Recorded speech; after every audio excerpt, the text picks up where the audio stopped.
V for Vendetta o V de Venganza en español es una de las más reconocidas obras visualmente hablando, desde la portada, que todos podemos reconocer la máscara que sonríe y que él ha sido adoptada por el grupo Anonymous desde hace muchos años.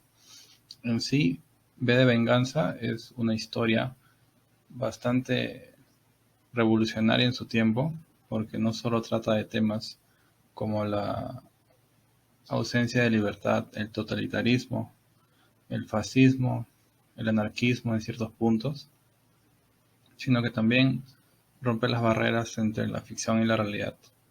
La historia transcurre en una Inglaterra distópica, en paralelo casi a los finales de los 90, donde existe un personaje que nace a través de ciertos acontecimientos que perturban su vida. Principalmente son experimentos por parte del gobierno. Es una historia espeluznante y terriblemente real acerca de la pérdida de la libertad y de la entidad del individuo como una sociedad que se ve inmersa en un mundo hostil, frío y totalitario. Escrita por Alan Moore y David Lloyd, tiene gráficamente un estilo bastante marcado, con el uso de las sombras, las texturas y las expresiones faciales de los diálogos entre los personajes. En sí, el personaje principal es V, que se llama V en español.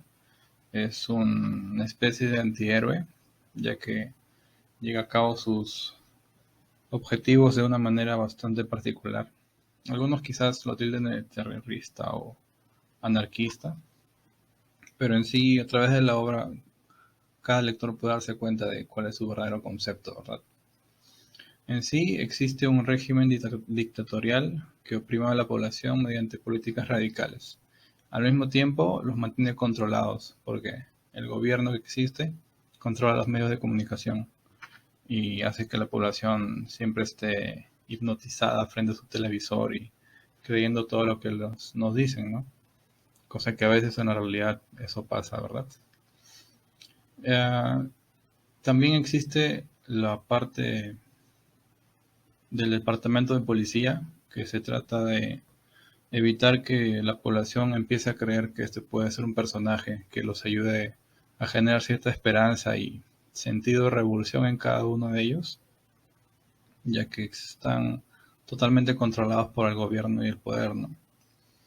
Es interesante que este personaje haga bastantes citas literarias a obras reconocidas en la cultura británica, principalmente de Shakespeare. Hay varias partes que hace memoranza a ciertas frases célebres y que en la obra están claramente expresados mediante los diálogos y las explicaciones de lo que significa cada frase para la trama. En esta novela creo que es una de las más complicadas de analizar para mí porque ha tenido bastante puntos de ver, no solo tanto de la historia y la evolución de los personajes, sino también las ideologías que se utilizan aquí.